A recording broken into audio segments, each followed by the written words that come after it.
प्यारे दोस्तों, बहुत बहुत स्वागत है आपका अपने चैनल यूजीसी नेट साहित्य दर्पण में। तो फ्रेंड्स, जैसा कि आपको पता है कि हम इंटरनेट की तैयारी हिंदी विषय से इस चैनल के माध्यम से कर रहे हैं। आज की क्लास में हमने बहुत ही महत्वपूर्ण प्रश्न लिए हैं।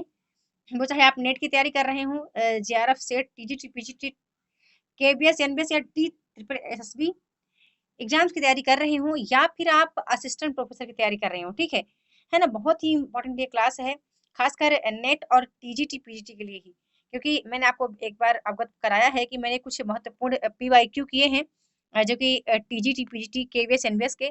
तो जहां पर मैंने देखा कि जो व्यक्ति, जो विद्यार्थी यदि नेट की प्रिपरेशन कर रहा है हिंदी विषय से, तो वो उसके जो उसके निचले स्तर के एग्जाम है, या यूं कहें, क्योंकि सबसे बड़ा तो नेट ही है फ्रेंड्स। जो नेट से नीचे स्तर के एग्जाम है, तो इनका जो यदि आप नेट की प्रिपरेशन अच्छे से करते हैं, तो इनकी जो तैयारी है वो आपकी बहुत बेहतर तरीके से हो चुकी होती है, ठीक है। तो ऐसे ही कुछ प्रश्नों को मैंने आज उठाया है, पीवाईक्यू ही है।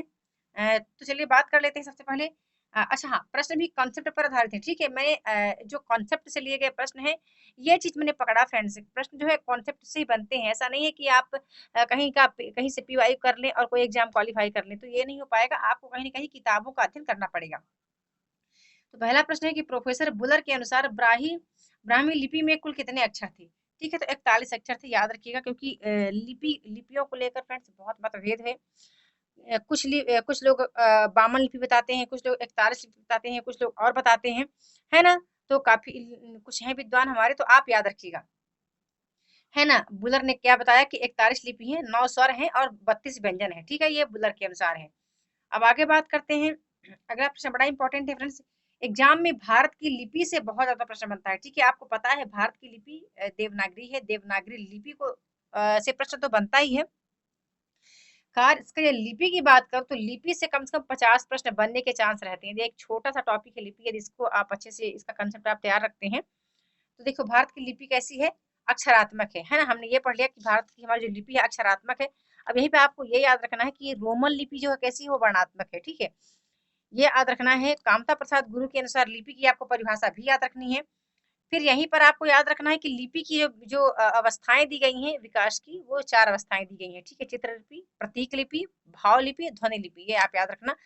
फिर आप यहीं पर एक चीज और याद रख लेना कि भारत में प्राचीन समय में 3 लिपियां ही प्रचलित थी, है ना। प्राचीन समय में भारत में 3 लिपियां ही प्रचलित थी, सिंधु घाटी लिपि, खरोष्ठी लिपि, ब्राह्मी लिपि, है ना। ये चीज रखना आपके लिए बड़ा इंपॉर्टेंट है।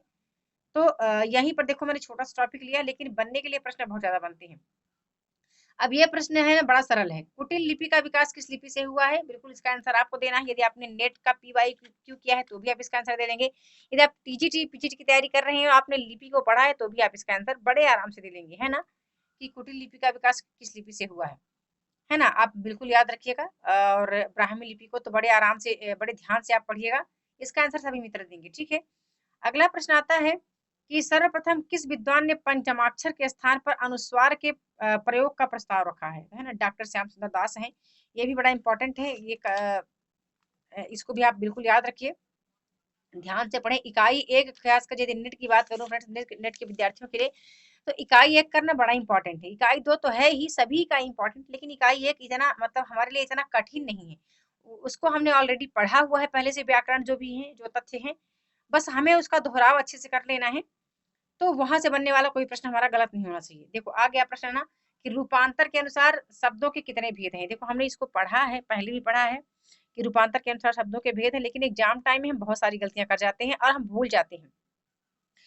इसलिए मैं अक्सर ही चाहती हूँ कि मैं भले ही वीडियो छोटी सी लाऊं, लेकिन जो महत्वपूर्ण तथ्य हैं उनसे मैं आपको अवगत करा दूं, कि आप पेज पलट करके बुक को एक बार देख लें, बारीकी से देख लें, है ना। तो रूपांतर के अनुसार शब्दों के कितने भेद हैं, ये बताना है। तो इसका जो राइट आंसर है, 2 भेद हैं, विकारी शब्द और अविकारी शब्द, ठीक है। ये याद रखना है। थोड़ा सा यहीं पर आप याद रखना फ्रेंड्स, कि व्यंजनों का जो वर्गीकरण किया है वो कितने आधार पर किया गया, ये भी आपको याद रखना है, ठीक है। आगे देख लेते हैं। बड़ा इंपॉर्टेंट प्रश्न है, एग्जाम में ये भी रिपीट हुआ है कि उत्पत्ति या विकास की दृष्टि से शब्दों के कितने भेद माने गए हैं, है ना। तो उत्पत्ति या विकास की दृष्टि से शब्दों के 4 भेद माने गए हैं। कौन कौन से हैं?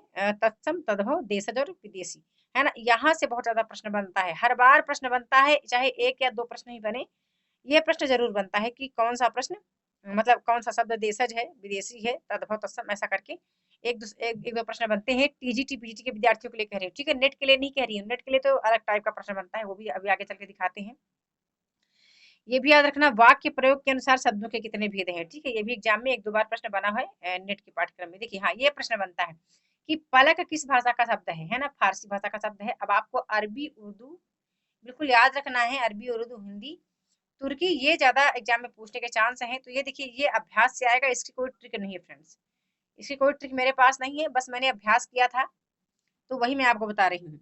अगला प्रश्न है, भाषा के कितने तत्व माने गए हैं, है ना, 5 तत्व हैं, 6 तत्व हैं, 4 तत्व हैं कि 8 तत्व हैं। इसका आंसर भी आपको देना है। सभी मित्र जो अभी तक वीडियो देखेंगे, सभी मित्र इसका क्वेश्चन नंबर 8 का आंसर टाइप करेंगे कि भाषा के कितने तत्व माने गए हैं।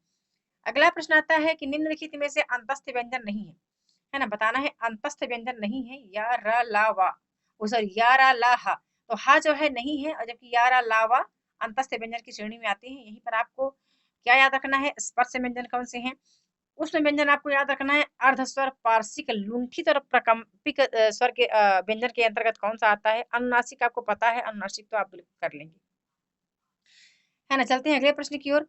अगला प्रश्न है हमारा कि प्रत्येक वर्ग का द्वितीय चतुर्थ वर्ण क्या कहलाता है। देखो बड़ा इंपॉर्टेंट प्रश्न है फ्रेंड्स, यहाँ से प्रश्न बनता है, और यही छोटे छोटे प्रश्न हम कंसेप्ट हमारा क्लियर ना होने के कारण काफी सारे विद्यार्थी हैं जिनका गलत हो जाता है ना। तो मैंने इस छोटी सी वीडियो बनाई है आपके लिए कि आपके जो प्रश्न है वो गलत ना हो भी, है ना। तो हमारा जो करेक्ट आंसर है, ओ सॉरी, इसका आंसर ही फ्रेंड्स आपको ही बताना है वैसे, पर चलिए कोई बात नहीं, मैं ही बता देती हूँ। इसका जो करेक्ट आंसर है कि द्वितीय या चतुर्थ वर्ण का वर्ण क्या कहलाता है, तो इसका जो हमारा करेक्ट आंसर है महाप्राण है, ठीक है। प्रत्येक वर्ग का द्वितीय व चतुर्थ वर्ण जो क्या कहलाता है, महाप्राण कहलाता है ना। तो ये हमारा करेक्ट आंसर है। आपको घोष, अघोष, अल्प प्राण बिल्कुल याद रखना है। घोष में प्रत्येक वर्ग का प्रथम व द्वितीय वर्ण आता है, अघोष में प्रत्येक वर्ग का तृतीय चतुर्थ वर्ण आता है। फिर अल्प प्राण में क्या आता है, प्रत्येक वर्ग का प्रथम व तृतीय वर्ग वर्ग व पंचम अक्षर भी आता है, ठीक है, पंचम वर्ण को भी ले लिया जाता है। तो ये याद रखना है ना। थोड़ा सा कंठ तालव्य, ये बिल्कुल आपको याद रखना है। इसके क्रम ओष्ठ है, दंतोष्ठ है ना, कंठोष्ठ, ये सब आप बिल्कुल याद रखना, क्योंकि यहाँ से भी प्रश्न बनने के चांस रहते हैं ना। तो मैंने केवल 10 प्रश्न लिए हैं, मैं इस तरह के कुछ ज्यादा वीडियोस लेकर लेकर आने की कोशिश करती हूँ फ्रेंड्स, लेकिन प्रश्नोत्तरी बन नहीं पाती है। आपको पहले पता है मेरे कुछ एग्जाम है जो कि मई लास्ट में लगे हुए हैं, बस उन्हीं के लिए संघर्ष जारी है। तो ये प्रश्न आपको कैसे लिए, लाइक और कमेंट के माध्यम से अपना फीडबैक अवश्य सेंड करें, और वीडियो पसंद आया करे तो आप अपना फीडबैक अवश्य दिया करें, है ना। तो वीडियो के साथ बने रहने के लिए बहुत बहुत धन्यवाद।